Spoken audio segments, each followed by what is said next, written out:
Hi, thanks for joining us for the Family Plot, Gardening in the Mid-South. I'm Chris Cooper. pH is one of the most important things in a garden. Get it wrong and your garden won't do well. Also, the hummingbirds are starting to fly south for the winter. We're going to hang a feeder to help them fuel up for their long trip.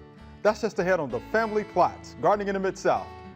Production funding for the Family Plot, Gardening in the Mid-South is provided by the WKNO Production Fund, the WKNO Endowment Fund, and by viewers like you. Thank you.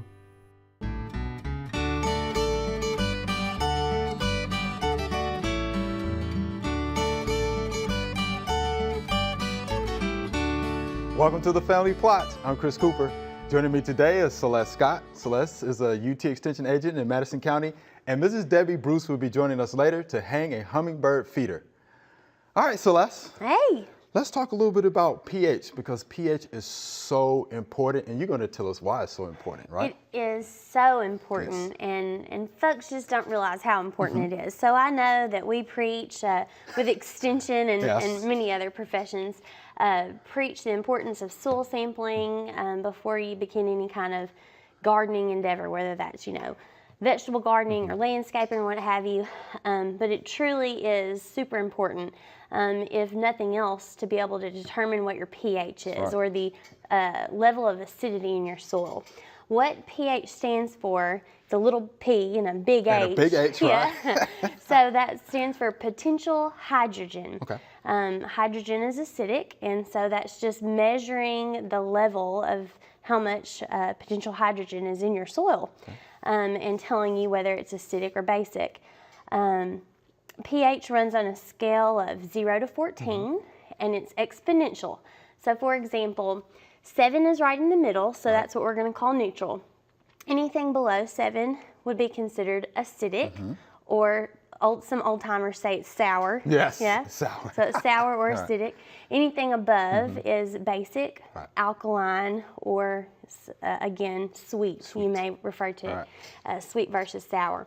So that's kind of how it goes. Now, if we're looking at a pH, if we tested our soil and it came back a pH of 5, and we were going to compare that to another area that came back with a pH of 6, it doesn't appear to be that much difference, because you're thinking, well, it's just one number, different. But like I said, it's on an exponential scale. So a pH of 5 is really 10 times more acidic than a pH of 6. Likewise, if you move up to a 7, a 5 would be 100 times more acidic. So every full single number that you move up, you're moving exponentially. So it really does make a big difference.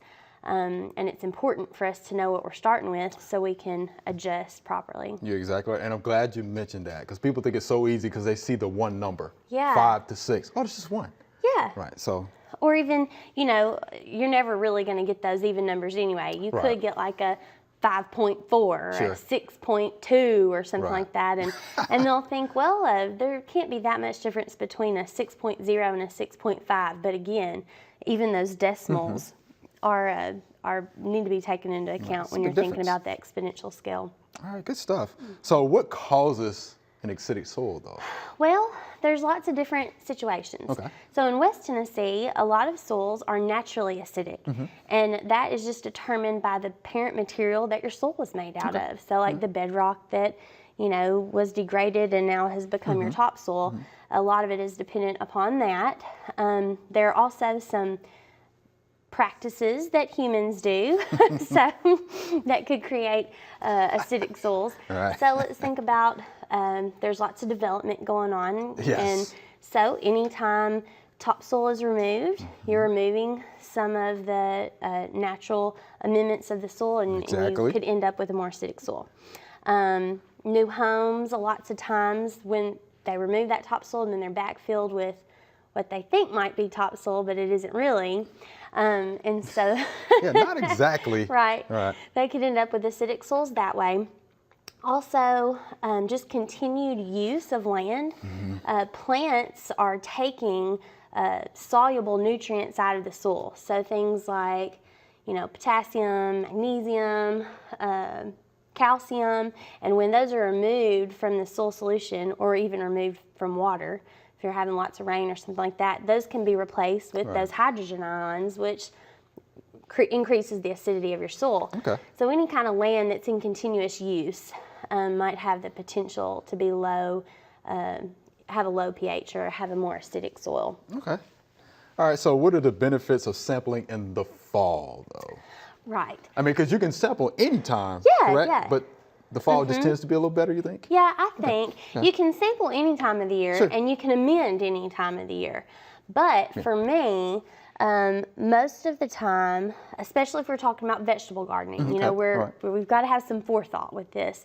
You want to start a new site in the spring, or you had problems in your garden site this past year, and you want to try to get ahead of the game. Sample in the fall. The lab is usually slower. It is. It is in the fall. It is. Because in the spring is when people are getting geared up usually, and so they're sending in lots of samples. So the lab is generally a little slower. You can get your results a little faster. Our soils tend to be drier in the fall, and when you send in a soil sample, it really needs to be dry. Okay. If it's not dry when it gets to the lab, then they have to let it dry. So that could add a few days onto your sampling time.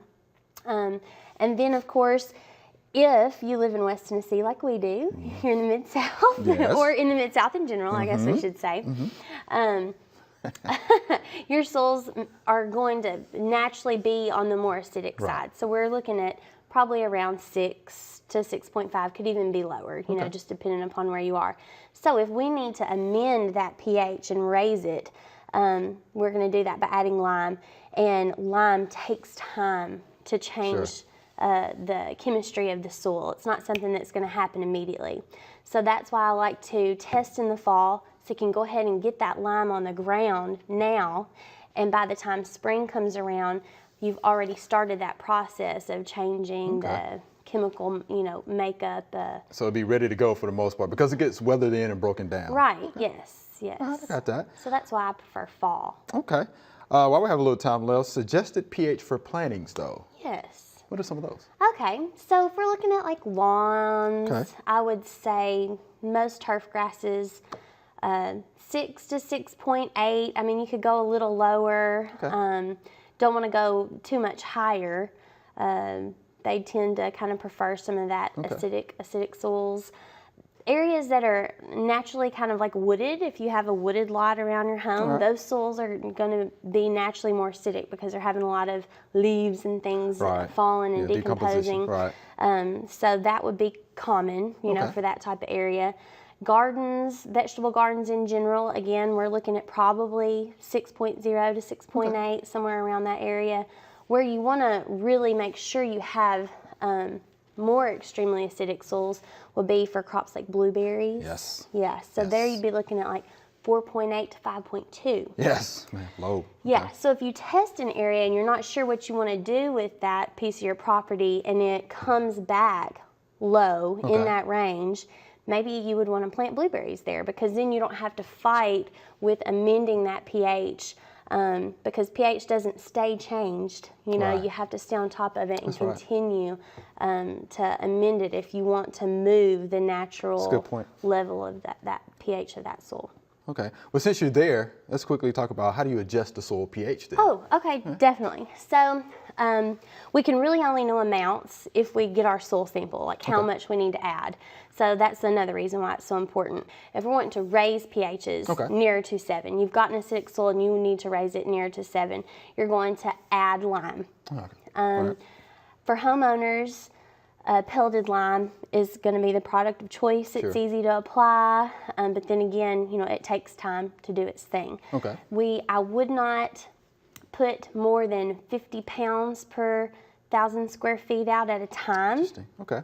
Because there again, you may be getting a lot of waste if you over apply. If you put 200 pounds out, it's not all going to be able to do its thing. So sometimes if we have a drastic adjustment, you may have to split up that application into 2 or 3 applications throughout the year.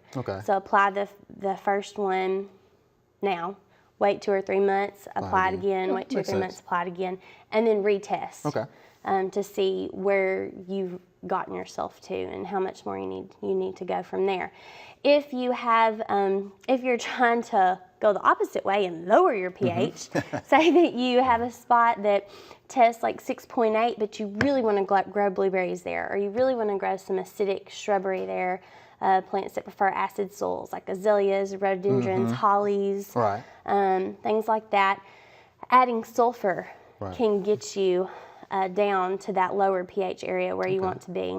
And that's that elemental sulfur can do the job. I probably wouldn't want to use that every single time. Aluminum sulfate will do it as well. So, either product. And it just depends. There again, you need to have results from your soil sample to know how much you need to move. But as a rule of thumb, I think it's like 0.2 pounds per 100 square feet to move it a tenth of a pH point. So it's, going to take some calculations and some time, but we need to know what we're starting with before we start adding. Well, garden math. I know, garden math. How about that? I'm always bringing math to the scene. You're always bringing math. We're going to have the you garden back so you can do the math. Right? All right, Celeste, we appreciate it. That was good information, so thank you much. Thanks. Thanks for having me. There are a number of gardening events going on in the next couple of weeks. Here are just a few that might interest you.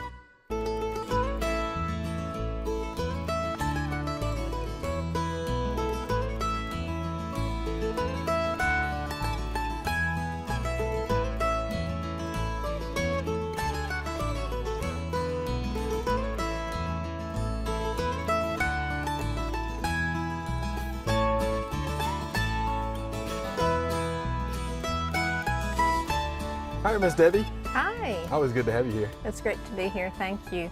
So hummingbirds, right? Oh, it's fun time of the year. Everybody is so excited about hummingbird time. And I can tell you're excited as well, I am. So you're going to hang a hummingbird feeder for us today, right? I am. And hopefully somewhere out there a hummingbird's going to zoom right in. Oh, we definitely hope so. All right. Right. So where would you want to start? Sure. I've brought some samples of hummingbird feeders and 2 options of hanging them. Okay. Let's start first with the pole. This is a freestanding pole. Okay. And you just push it into the ground as deep as you can.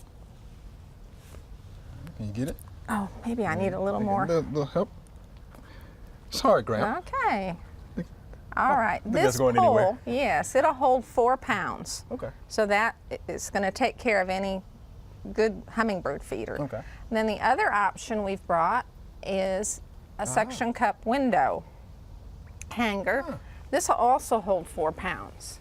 And you just push those suction cups to the window so they make that little burp sound, and you know it's on there good and tight. Okay. So now we have 2 options ready to go. Now we're ready to hang up our feeders. Okay. They're both nectar feeders, of course. Hummingbirds prefer nectar, which is 4 parts of water to 1 part of white table sugar. And please don't use anything except white table sugar. Okay. Honey is bad. You don't want to use that. You don't want to use sugar substitutes. And you don't want to use anything with a red dye to it. Okay. Just clear is fine. As you can see, the feeders already have enough coloring on them to attract the birds in. This one also has enough coloring. So the color alone will bring the hummingbirds for the most part. It certainly will. Hummingbirds have very good eyesight. They can see from a long distance the flowers. They'll go into the flowers for the nectar and the soft-shelled insects. So what you'll do with this is fill up your reservoir with your sugar water, put your bottom on it, take it outside and turn it over. And this bottom reservoir will fill up with water and the hummingbirds will go into these little ports to drink. Now, just as if you were at a picnic, who likes to come but the ants? That's right. That's right. And the ants will come to your hummingbird feeder, get in the nectar, and the hummingbirds won't want anything to do with it because the ants' bodies will break down in that sugar water. Okay. So you can add a water reservoir above it called an ant trap up above your feeder, and then your feeder beneath. So you've got plain water here. I brought some plain water with, and you just fill that up. Okay. Only with plain water, because you'll have other little birds that come and sit up here and drink. Okay. Okay. You don't want to put any oils or anything like that. We've seen lots of little downy woodpeckers and house finch and that just sitting up here thinking it's their own little watering hole. And let's pretend we filled up that hummingbird feeder with the nectar. Okay. The other hummingbird feeder is flat, which is nice because you don't have to worry about dripping. And to fill that, you're going to pop it open by putting your thumbs on the center and pulling up. So you put your sugar water here, and this one has a built-in ant trap. So you put your water here and your sugar water here. So we'll go ahead and do that today. So that I brought sugar water, 4 parts of water, 1 part of sugar. We'll fill that up. And that way, if a hummingbird comes by, he won't be disappointed with an empty feeder. And we've got our plain water here. Okay. And then, oops, would you help me hang that up there, please? There we go. Nice. Perfect. Now that you've got your food up, you need to maintain your feeders. Okay. Because hummingbirds, just like us, like to eat out of something clean. Sure. That's right. Sure. And if you don't maintain your feeders, they will get a mold bacteria, which can be harmful to the birds. Plus, if they come into a feeder that's contaminated with that, they're not going to come back to that site. So, since we have this one as an empty display right now, to clean it, you would just unscrew it, put it in hot, soapy water. We like Dawn dishwashing liquid because of the breaking up of any oils that might get in there from nature. This one comes apart for easy cleaning. Some folks have feeders that's hard to get inside of the bottles, so you can use a brush. And in that water, you might want to put a little bit of vinegar or maybe just a little bit of bleach to kill any of the mold or bacteria. 9 parts of water to 1 part of bleach, and use a little port brush to clean these areas here. If you maintain your feeder every time you're changing your nectar, you should not have any trouble with the mold and bacteria. Now, how often would you change the nectar though? You need to change it every 3 to 5 days, whether the birds drink it or not. Wow. And dispose of that which they haven't consumed, just pour it into the ground. Okay. As the heat sets in, then you want to really maintain it every 3 days or even more frequently. If it gets really cloudy, it's time to change it. Okay.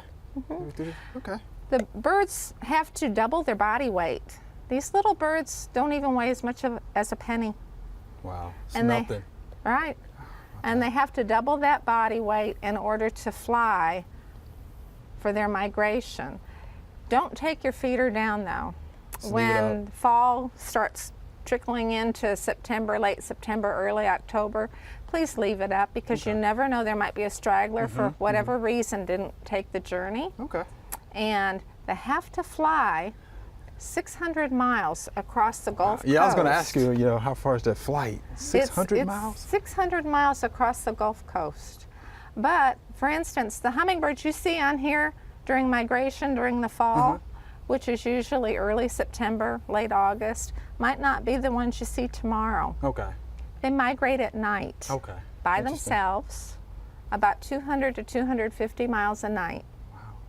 So maybe it'll be in Jackson tomorrow. Jackson, Mississippi. Wow, hummingbirds are pretty. Isn't that pretty cool? It's pretty neat. It's pretty neat. I like that. All right, Ms. David, we appreciate that demonstration. You're welcome. With your hummingbirds feeders, and hopefully the folks will go out and get some feeders and feed those hummingbirds for that long flight, right? That's right. All right, thank you much. Thank you. You're welcome. We planted this seasonal bed in April, and it is now September. And the salvia that we planted have never been happy in this bed, so we won't be planting them again. This is not an area that they like. We did plant the petunias. They did well at first, They look all right, but they look like they could use some fertilizer, and plus there's irrigation on the bed and they have not enjoyed the irrigation, so they're not as happy here either. But the vinca absolutely love it here and have taken over. And don't they look nice?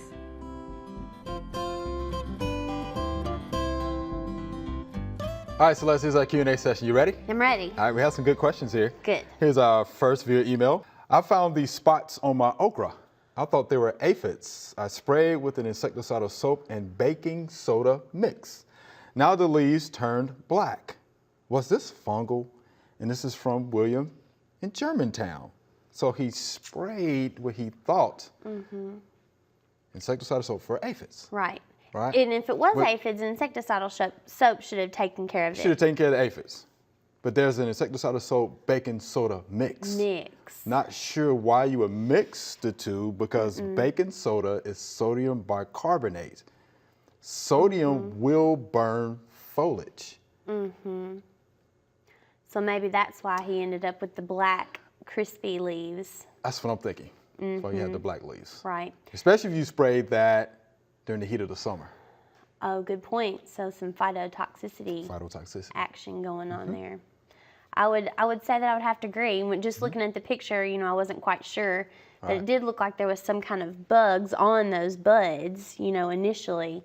But if that were the case and it was aphids, just the insecticidal soap on its own would have been enough. Would have been good enough. Yeah. And I'm sure it's probably they're probably aphids, because I've seen aphids on okra, you know, all the time. Oh, yeah. So I'm pretty sure that's what it was. I think there's an aphid for every plant maybe in the whole world. You know, it seems like it is, doesn't it? Yeah, every plant has its own kind of aphid. Yeah, they are everywhere. So there you have it, Mr. William. The insecticidal soap does the trick by itself. No need to mix, you know, baking soda with it, but I think that's what burned the leaves. All right, so here's our next question. All right. Why would a blackberry plant that at one time produced sweet berries now produce only sour ones? Will lime improve sweetness? And this is Miss Jean in Brighton. So what do you think about that? At one time, the blackberries produced sweet berries. Now they're sour. My first go-to thought is sun. So what makes fruit sweet is the production of sugars in the fruit, the formation of those sugars. And if you have a plant that once was in full sun and was producing sweet berries, you know, over a period of years, maybe you had a shade tree or something that you didn't realize was going to get quite so tall, and it happens a lot of times without you even noticing it. And before you know it, those plants are getting shaded. And then maybe they're not having adequate, you know, sugar production. That would be my first guess. And no, I don't think that the addition of lime would make them any. Even though sometimes we refer to sweetness or sourness of the soil, that doesn't convert to actual, you know, plant fruit sweetness. Good deal. I actually thought it could have been inadequate watering during fruit development. Water. Because anytime I hear about bitter tasting fruit or vegetables, the first thing I think about is inadequate watering. Okay. You know, I know it seems like we've had, you know, a lot of water here recently, a lot of moisture, but yeah, it could be due to that. At the time that the plant was producing that fruit. When the crop was coming in. Yeah, definitely. Because that's, you know, midsummer, and we weren't technically in a drought, but we had several weeks of some super dry weather. Probably about the time that they would have been coming in. So. All right, so that's what we think, Miss Jean. I hope that helps you out there. All right, here's our next via email. These caterpillars are eating leaves on my oak tree. What are they? And this is from Peter. So what do we think those are? They have the black heads, of course, and look at the yellow stripes. Right. What kind of tipped me off when I saw this picture first, if you saw the caterpillar that was on the very front, it had an obvious kind of thick yellow striped band right behind that black head. So I'm pretty sure it's a yellow-necked caterpillar. Yellow-necked caterpillar. Right. They feed in groups, you know, they can do some defoliation, but it's so late in the season that the plant, especially if it's a mature tree, you know, has already gathered the energy and stored it in its root system that it's going to need to bud out and leaf out next spring. I wouldn't really. Would you worry with control? I wouldn't worry about it at all. And you're exactly right. The yellow-necked caterpillar, wouldn't worry about it this time of the year. You know, we're approaching fall. The tree has already done its thing. The leaves have already done their job as well. I wouldn't worry about it, you know. But for those who are worried about it, I mean, there's some BT is what you can use for that. There are some parasitic wasps that could possibly help you out with that as well, that are beneficial. But yeah, I just won't worry too much about it. You know? And I actually learned this from Mr. D. You know, he always talks about the yellow-necked, you know, caterpillars. When a predator tries to attack them, they raise their heads and posterior in an attack mode to kind of ward off pests. Oh, and they all move at one time. Yes, all together, like group effort. Right. It's like, yeah, something's coming to get us, so yeah. Oh, cool. That's they all move neat. at one time, so he likes to mention that a lot. So I didn't know that. That's cool. All right, so there you have it, Peter, yellow-necked caterpillar. All right, Celeste, we're out of time. It was fun. Oh man, we're out of time. We're out of time. Oh yeah, I had a good time. Thanks for asking me to come. No problem. Good. All right. Remember, we love to hear from you. Send us an email or letter. The email address is familyplot@wkno.org, and the mailing address is Family Plot, 7151 Cherry Farms Road, Cordova, Tennessee 38016. Or you can go online to familyplotgarden.com. That's all we have time for today. We've posted more information about testing and adjusting pH in hummingbirds on familyplotgarden.com. I'm Chris Cooper. Be sure to join us next week for the Family Plot, Gardening in the Mid-South. Be safe.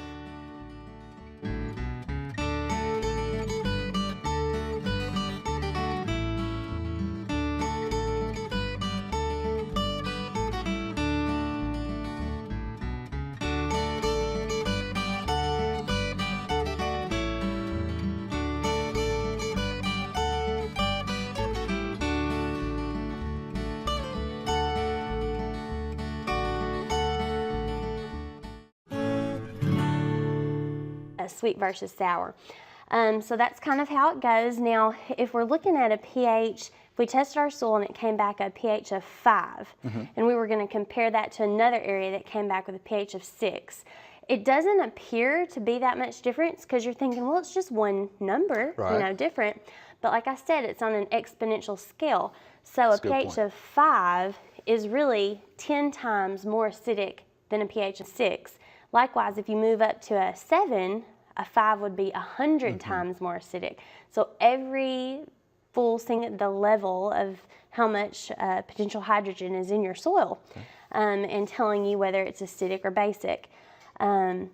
pH runs on a scale of 0 to 14, and it's exponential. So for example, 7 is right in the middle, so that's what we're going to call neutral.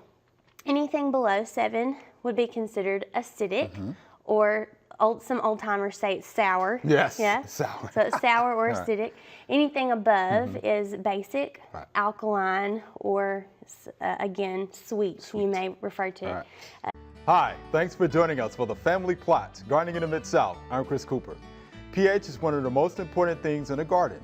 Get it wrong and your garden won't do well. Also, the hummingbirds are starting to fly south for the winter. We're going to hang a feeder to help them fuel up for their long trip. That's just ahead on the Family Plot, Gardening in the Mid-South. Production funding for the Family Plot, Gardening in the Mid-South is provided by the WKNO Production Fund, the WKNO Endowment Fund, and by viewers like you. Thank you.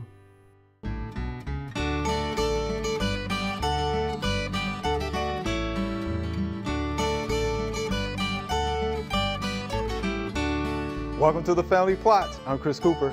Joining me today is Celeste Scott. Celeste is a UT Extension agent in Madison County, and Mrs. Debbie Bruce will be joining us later to hang a hummingbird feeder. All right, Celeste. Hey. Let's talk a little bit about pH, because pH is so important, and you're going to tell us why it's so important, right? It is so important, and folks just don't realize how important it is. So I know that we preach with Extension and many other professions, preach the importance of soil sampling before you begin any kind of gardening endeavor, whether that's, you know, vegetable gardening or landscaping or what have you. But it truly is super important, if nothing else, to be able to determine what your pH is, or the level of acidity in your soil. What pH stands for, it's a little p and a big H. And a big H, right? Yeah. So that stands for potential hydrogen. Okay. Hydrogen is acidic, and so that's just measuring